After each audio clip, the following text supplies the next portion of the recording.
और बाज बाज तो इतना आगे निकल गया है, घंटों घंटों न नमाज को जाता है, चौराहों पे खड़े होकर के सियासत की बातें कर रहा है, तेरी बुराई मेरी बुराई, इसकी बुराई और उसकी बुराई। एक मर्तबा गिरेबान में झांक ले। प्यारे, बड़ी जिम्मेदारी से बोल रहा हूं, अगर किसी शख्स ने नमाज नहीं पढ़ी, नमाज ना पढ़ना बहुत बड़ा गुनाह है, बहुत बड़ा गुनाह है, गुनाह अजीम है, इसकी सजा भी बहुत बड़ी है। मगर अल्लाह जब रहमो करम में आएगा तो मेरा मौला माफ कर देगा। लेकिन जब हिसाब का दिन आएगा और अगर तुमने किसी की बुराई की है तो मेरा मौला उस वक्त तक माफ नहीं कर सकता जब तक कि वो बंदा माफ ना कर दे जिसकी के तुमने बुराई की है। आप कहां हो, क्या सोच रहे हो? मेरी बहनें भी सुने। अल्लाह अल्लाह, मेरे नबी की बारगाह में दो औरतें आ जाती हैं, दो औरतें अपने मसाइल लेकर के आती हैं, मेरे नबी से गुफ्तगू कर लेती हैं। आका मुझे ये मसला बता दो, आका मुझे ये जरूरत है। नबी ने फरमाया चुप हो, क्या तुम अपने मरे हुए भाई का गोश्त खा के आई हो? दोनों औरतें एक दूसरे का मुंह देखने लगी और कहने लगी आका कौन होगा जो अपने मरे हुए भाई का गोश्त खा के आएगा? कहा तुम खा करके आई हो। दोनों औरतें कहने लगी आका हमने नहीं खाया है। नबी ने फरमाया तुम गोश्त खा के आई हो। दोनों औरतें एक दूसरे के चेहरे को देख के रोने लगती हैं और कहती हैं कसम है रब्बे जुल जलाल की, कसम है रब्बे काबा की, आका हमने गोश्त नहीं खाया। आज हलाल तो अलग है, मुर्दार तो अलग है, आज हमने हलाल गोश्त भी नहीं खाया है, आका हम सब्जी से खा करके आए हैं।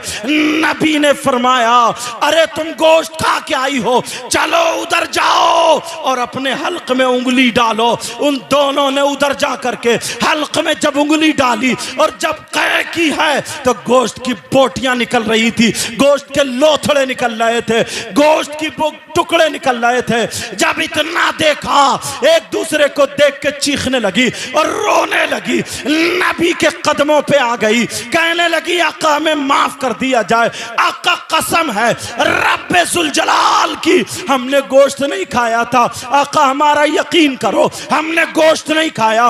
मगर ये गोश्त आया कहां से, ये बोटियां आई कहां से? नबी ने फरमाया अरे मुझे मालूम है, मगर जैसे तुम घर से निकली वैसे ही एक दूसरे की बुराई करती हुई आई हो, गीबत करती हुई आई हो, चुगली करती हुई आई हो। जब इतना कहा बताओ क्या तुमने गीबत नहीं की है?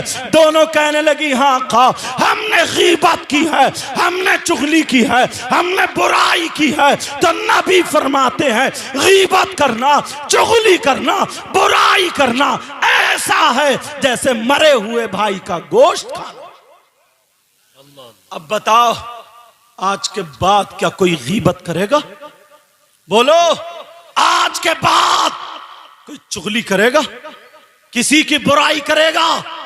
ढकिया के गयूर मुसलमानों जो कुंदरकी के करीब रहने वाले हो, आज ये हाथ गवाह बना करके आले रसूल की मौजूदगी में हाथ उठा करके तौबा करो, फिर मैं दूसरा उठाऊंगा। हाथ उठा करके तौबा करो, सारे लोग हाथ उठा करके। मगर तुम्हें खुदा का वास्ता उठाए रहो, तुम्हें खुदा का वास्ता, रसूल पाक का वास्ता, तुम्हें पंजतन पाक का वास्ता। अगर तुम झूठ बोल रहे हो, अगर तुम सही यानी दिल से हाथ उठा करके पक्के सच्चे दिल से तौबा ना करते हो तो तुम हाथ रख लेना, और अगर पक्के सच्चे दिल से तौबा कर रहे हो तो सबके सबके सब मेरे साथ में तौबा करो। बोलो अस्तगफिरुल्लाह रब्बी मिन कुल्ली ज़ंबि व अतूबु इलैह। तौबा करो सब लोग, बोलो या अल्लाह हम अपने गुनाहों से तौबा करते हैं, मौला हमारे गुनाहों को माफ फरमा दे। ऐ अल्लाह आज के बाद गीबत नहीं करेंगे, चुगली नहीं करेंगे, बुराई नहीं करेंगे और इंशाअल्लाह 5 वक्त की नमाज अदा करेंगे। रख लो हाथ। अगर एक की भी दुआ कबूल हो गई, 2-4 की भी दुआ कबूल हो गई तो तुम्हारी मेहनत और मेरा नजराना दोनों हो गए। अल्हम्दुलिल्लाह। इन उलमा से पूछो कितनी मेहनतें करते हैं, तारीख लेने में कितनी दिक्कतें परेशानियां, और फिर इकट्ठा करना। तुम तो आसानी से कह सकते हो अरे यार जलसा नहीं हुआ, आए नहीं, ये हुआ वो हुआ। मेरी तकरीर थोड़ी अलग होती है। समझ में आ रही है बात? आज के बाद गीबत नहीं करना, चुगली नहीं करना, बुराई नहीं करना। एक हदीस का मफहूम याद आ रहा हजरत, इजाजत है बोलो? डर गए क्या? इजाजत है बोलो? हश्र का जब मैदान होगा, सारे लोग वहां पर जमा होंगे। कुछ लोग ऐसे होंगे जिनके दो चेहरे होंगे, पीछे को और आगे को, जिनके दो चेहरे होंगे। ऐसा अगर ढकिया में कोई शख्स आ जाए जिसका आगे को भी और पीछे को भी हो, तो बोलो ढकिया में कोई रुकेगा? फिर सब गन्ने के खेत में होंगे। इतने तो तुम बहादुर हो। अभी कुछ दिनों पहले, एक आध 2 साल पहले, बल्कि 3-4 साल पहले, वो चुटियां काटने वाली निकली थी, नाम सुना होगा तुमने। बड़ी औरतें दुपट्टा उतारे फिर रही थी। फिर तो साहब बुढ़िया से बुढ़िया भी दुपट्टा लपेटे फिर रही थी, मारे डर के। मैं तो दुआएं कर रहा था 1 महीना और घूम जाए ना वो, तो सब कोई पर्दे वाला बना जाती वो। फिर तो सबके जूड़े थे, वरना ये जमाना, ये वक्त, ये दौर, अल्लाह माफ फरमाए, 2 चेहरे वाले लोग होंगे। पूछा जाएगा आका ये कौन लोग हैं? कहा ये वो हैं जो इधर की इधर लगा देते हैं और इधर की इधर लगा करके एक दूसरे में लड़ाई करा देते हैं। कुछ लोग ऐसे होते हैं जो दूसरों की बहन बेटियों के रिश्ते तोड़वा देते हैं। एक तो रिश्ता वैसे ही मुश्किल से होता है, क्योंकि लड़के वाले वैसे ही नंगे पैदा हो गए, अब भिखारी पैदा हो गए, भिकमंगे हो गए, भिकमंगे। लड़के के नाम पे, जहेज के नाम पे कोई 4 पहियों की मांग रहा है तो कोई बुलेट मांग रहा। चाहे 4 पहियों वाली में और बुलेट वाली में तेल डालने की हैसियत नहीं है, मगर मांग रहा, मांग। थोड़ी सी शर्म होनी चाहिए। अगर अल्लाह तुम्हारे घर में 7-8 बेटियां दे देता तो क्या कर लेता? अरे 500 रुपए कमाने वाला मजदूर, जिसके घर में 3 बेटियां हैं, जिसके घर में 3 बच्चियां हैं, एक शादी 5 लाख में तकरीबन कम से कम हो रही है। क्या 15 लाख रुपए पूरी जिंदगी में जमा कर सकता है वो? उसके साथ खाना पीना, चाय पत्ती, कपड़े लत्ते, दवाई, ये सारा खर्च है। मकान भी बनाना, उसके बावजूद ये सब करना, और तुमने इतना मुंह फैला दिया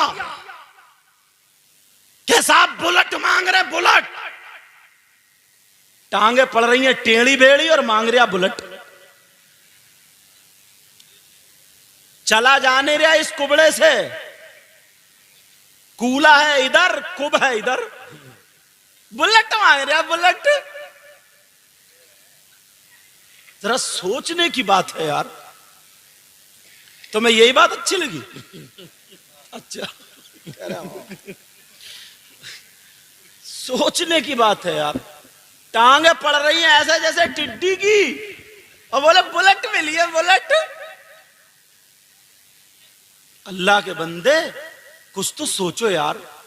वैसे कहते हैं हम नबी के गुलाम हैं। नबी के गुलाम हजरत उमर फारूक आजम थे। बच्चे जवान हो गए। हजरत उमर फारूक आजम 22 लाख मुरब्बा मील का बादशाह था। 22 लाख मुरब्बा मील का बादशाह। बच्चे जवान हो गए। बीबी ने कहा, ओ मेरे सरताज, घर में बहू चाहिए, बहू। और तुम्हें क्या चाहिए? बुलेट। और क्या चाहिए? वो परकटी। और कौन सी चाहिए? बेहया। कहा से मेरे सरताज बहू चाहिए। हजरत उमर रात के आखिरी हिस्से में मदीने शरीफ में चक्कर लगा रहे हैं, घूम रहे हैं। क्यों? उनका घूमना और तुम्हारा घूमना अलग है।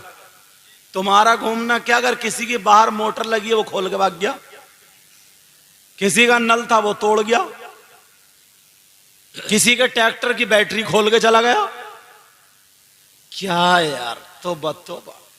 और जलसे में आ गए बोले नारे तकबीर, नारे रिसालत, जब सबसे बड़ा गुलाम यही है।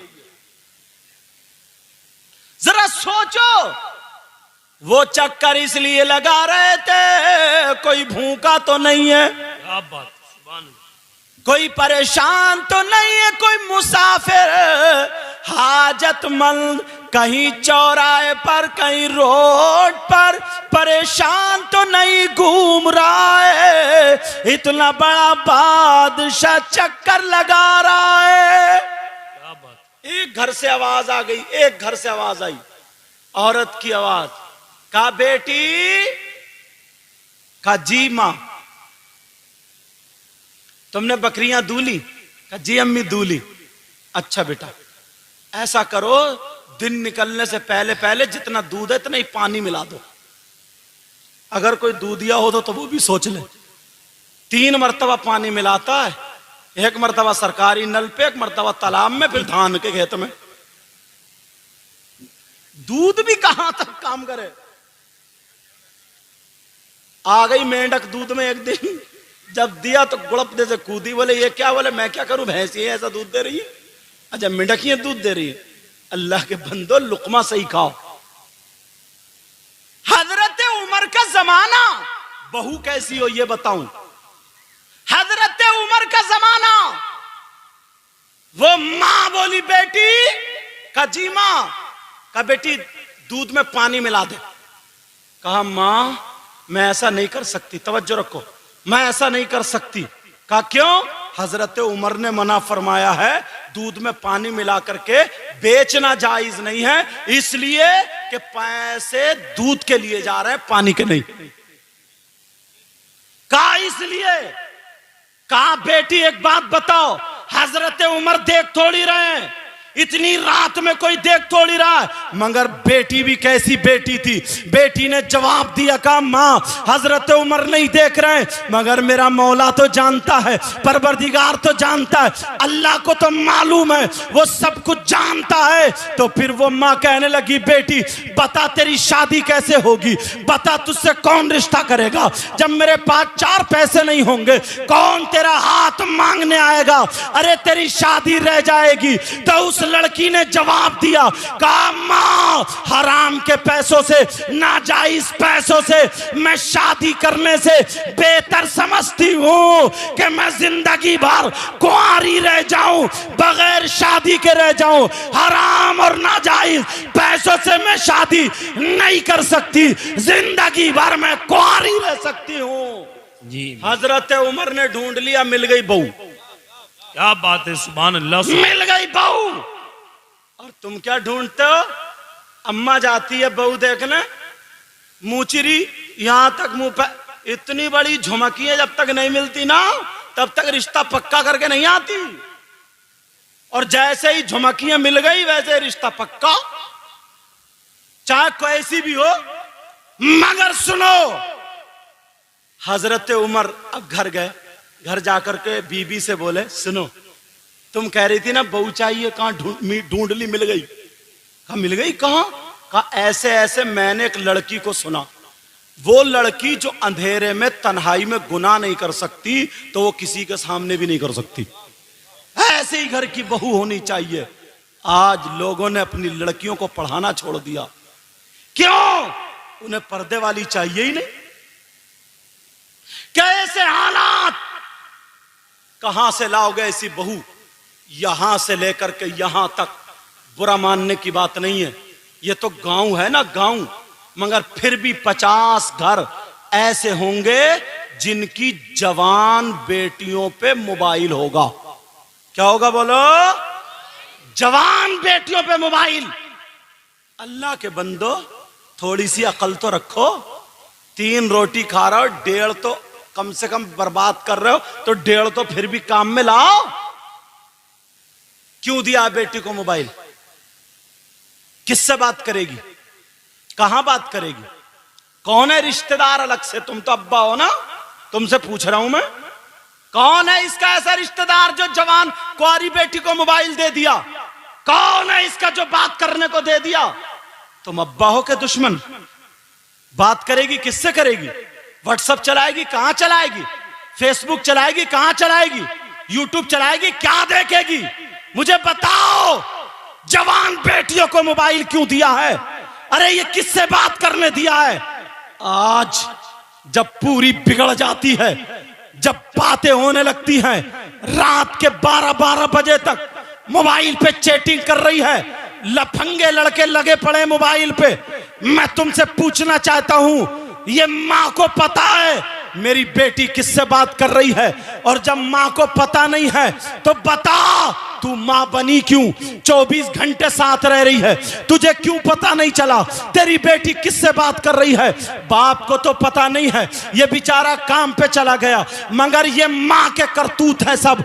बिगाड़ने का काम मां का है, मां का। मां को पता है मेरी बेटी जीने पे खड़ी हुई बात कर रही है, नल पे खड़ी हुई बात कर रही है, लिहाफ में कमरे में अंदर बात कर रही है, छत पे आधे घंटे से किससे बात कर रही है? मां ने क्यों नहीं पूछा? मोबाइल दिया क्यों है? और जब बिल्कुल बिल्कुल बेइज्जती होने के सर पे आ जाती है तो ये मां अब मगरमच्छ के आंसू निकाल रही है और रोते हुए आती है अब्बा के पास, यानी अपने शौहर के पास। कह रही है पता नहीं मेरी बेटी को क्या हो गया, मेरी बेटी तो बड़ी शरीफ थी, मेरी बेटी तो बड़ी अच्छी थी, लगता किसी ने दिमाग फिरवा दिया, लगता इस पे जादू हो गया, लगता इस पे जिन हो गया, लगता इस पे भूत। कुछ नहीं आया। इस मां की कमर पे 3 लठ मारो और गिरा दो। बता तेरे कारनामे क्या हुए? इस मां की कमर पे लठ मारो। तेरी जवान बेटी थी, तूने इसको दुपट्टा क्यों नहीं उड़ाया? तू शादियों में इसको जो डेकोरेशन बना के लेके जा रही है, तुम्हारे यहां शादी होगी, ढकिया वालों सुन लो, थोड़ी बातें कर रही है, मुझे बताओ तुम्हारे यहां शादी होती होगी, एक लड़की के सर पे अगर दुपट्टा हो तो बता दियो, किसी का दुपट्टा इधर होगा, किसी का जूड़ा इधर होगा, किसी का गला खुला होगा, किसी की आस्तीन फटी होगी, किसी के कपड़े बारीक होंगे, किसी के वो बड़े बड़े शरारे, बड़े बड़े पलाजो, बड़े बड़े दोबरे लपेटे फिर रही हैं। और अम्मा, ये माँ बेटी से ज्यादा जैसे नाचने वाली औरतें मुंह पे लपेटे फिर रही है, नीली पीली लाली लगाए फिर रही है। इस अम्मा से पूछ, अरे तू 40 साल की हो गई, अरे बूढ़ी हो गई बूढ़ी, तेरी बेटी जवान है मगर चोंच तेरी अब भी लाल है, तेरे बालों में अब भी गुम्फे हैं, तेरा जूड़ा अब भी खड़ा है, तेरा मुंह अब भी पुता हुआ है, अब भी पुता हुआ है। अरे बूढ़ी घोड़ी नहीं लगाम। इस माँ से पूछो, ओ माँ बोल, तेरी जिम्मेदारी कहां है? जरा कान खोल के सुन लो। अल्लाह फरमाता है, या अय्युहल्लज़ीना आमनू कू अनफुसकुम व अहलीकुम नारा, ए ईमान वालों अपने आप को और अपने घर वालों को जहन्नम की आग से बचाओ। बेशक सुभान अल्लाह, सुभान अल्लाह। कह देना बहुत आसान है, अमल करना बड़ा मुश्किल है। चौराहे पे खड़े होके कहते हैं जमाना खराब हो गया यार, माहौल बिगड़ गया यार, बड़ा बुरा माहौल हो गया। क्या बिगड़ा माहौल? बोले देख नहीं रहो शादियों में कैसा पहनावा। मैं इन्हीं से पूछ रहा हूं, ये आसमान से उतरी है, ये जमीन में पैदा हुई है, ये आलूओं के खेत में आई है, नदी में बह के आई है? बताओ, हमारी तुम्हारी बहन बेटियां आई, बोलो है कि नहीं? हमारी तुम्हारी बहन बेटियां। कौन सुधारेगा? कोई इमाम सर पे दुपट्टा रखने जाएगा? कोई आलिम जाकर के उसका आंचल संभालेगा? ये मां बाप की जिम्मेदारी है। आज के जलसे से ये सबक लेकर के जाओ, हर मां बाप अपने अपने घर की जिम्मेदारी संभाल ले, इंशाअल्लाह पूरा माहौल संभलता हुआ नजर आ जाए। सुभान अल्लाह, सुभान अल्लाह। मगर बाप जानबूझ के अंधा बना पड़ा, आंखों पे चर्बी है चर्बी। कोई नहीं कहता, शादी में सब देख रहे हैं, चचा ताऊ मामू खालू सारे देख रहे हैं, मगर बोलने की किसी में हिम्मत नहीं। दूसरे की बेटी को मत बोलो, अपनी बेटी को तो बोल सकते हो। और भाइयों नौजवानों, तुमसे यार मुझे बड़ी उम्मीद थी, कम से कम तुम्हारे माँ बाप बूढ़े हो गए नहीं जानते, तुम तो जानते हो ना माहौल कैसा है। तुम ही इस लायक हो जाते कि तुम अपनी बहन के सर पे आंचल रख देते, तुम ही इस लायक होते कि अपनी बहन को दुपट्टा उड़ा देते। मगर अफसोस तो यही है, अफसोस तो यही है, तुम कैसे अपनी बहन को दुपट्टा उड़ा सकते हो? तुमने अपनी शक्ल देखी है? तुम्हारे हाथों में चूड़ी और कड़े और तागे बंधे हुए।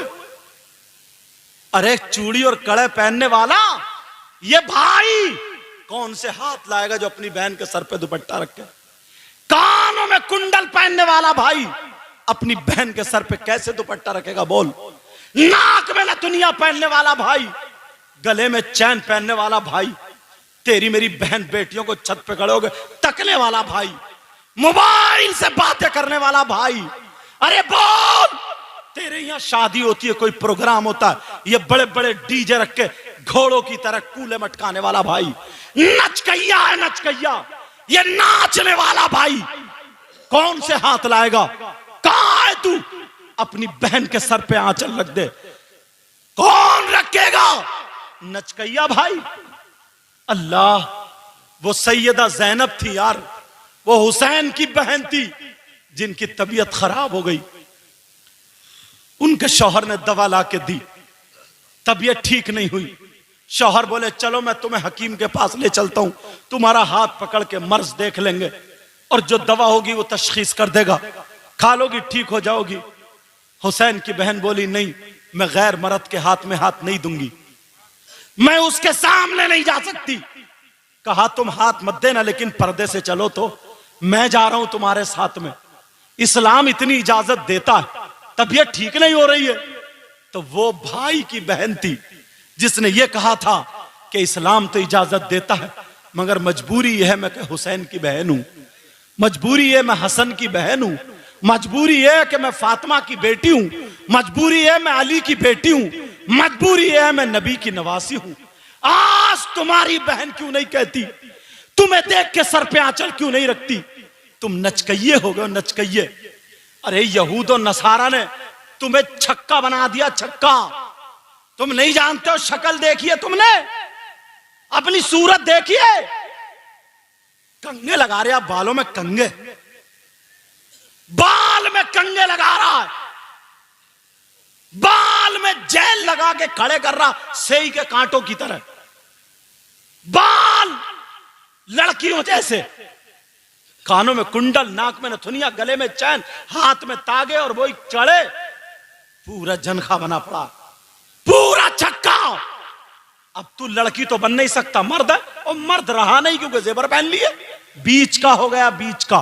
बीच का कौन होता? बोलो, कभी ताली बजाते हुआ नहीं मिला तुम्हें? देख लियो मोहल्ले में कितने घोड़े नाच रहे हैं। अगर शादी हो, बियाह हो, तो डीजे रखे और नाच, किसे दिखा रहा? कूले। ये गानों पे जो कूले मटकाए जा रहा है, किसे दिखा रहा? छत पे तेरी मां खड़ी है, मां को दिखा रहा, दरवाजे पे तेरी बहन खड़ी है, बहन को दिखा रहा, दीवार पे तेरी भांजी खड़ी है, दूसरी दीवार पे तेरी भतीजी खड़ी है। अरे दिखा किसे रहा? यार मुसलमानों की शान ये थी कि अगर गैर मुस्लिम लड़की भी ना मुसलमानों के मोहल्ले में रहती थी तो अपने आप को सेव और महफूज समझती थी, और वो कह दिया करती थी मेरी इज्जत पे आंच नहीं आ सकती। कहा इतने दावे से क्यों कह रही हो? कहा कि मैं उस नबी के गुलामों के मोहल्ले में रहती हूं जिस नबी ने ये बताया नजरें नीची करके चला करो। वाह वाह, सुभान अल्लाह। और आज तुम उसी नबी के जुलूस में, तुम्हारी रगों में शैतान दौड़ने लगता है। कितने लड़के हैं और जुलूस निकालो। ये भी बता रहा हूं, कुछ नाते ऐसी हैं जिनमें म्यूजिक बजता है, जैसे सोड़ा आया सोड़ा आया। पाकिस्तान और कितने नौजवान लड़कों ने डीजे पे रखा और वो डीजे रख लिए, सोड़ा आया और वो बहुत सारी नाच रहे हैं, डांस, झंडे उछाल रहे हैं, बाद अपनी शर्ट उछाल लेता। तो जुलूस में गया था, गुंडागर्दी करने गया? जुलूस गुलाम नबी करते हैं, लफंगे नहीं। कुछ लड़के हैं जैसे गैर मुस्लिमों का मोहल्ला देखा, उधर का देखा, उल्टे सीधे नारे लगाना शुरू कर दिए, भड़का रहे तू दूसरों को। नबी ने भड़काया नहीं था। नबी ने क्या किया था मालूम है? तू लड़ाई फैला रहा, तू मोटरसाइकिलें तोड़ रहा, गैरों के मोहल्ले में जाकर के गालियां बक रहा, नारे ऐसे लगा रहा है जिससे इस्लाम बदनाम हो रहा। नबी ने क्या कहा था मालूम है?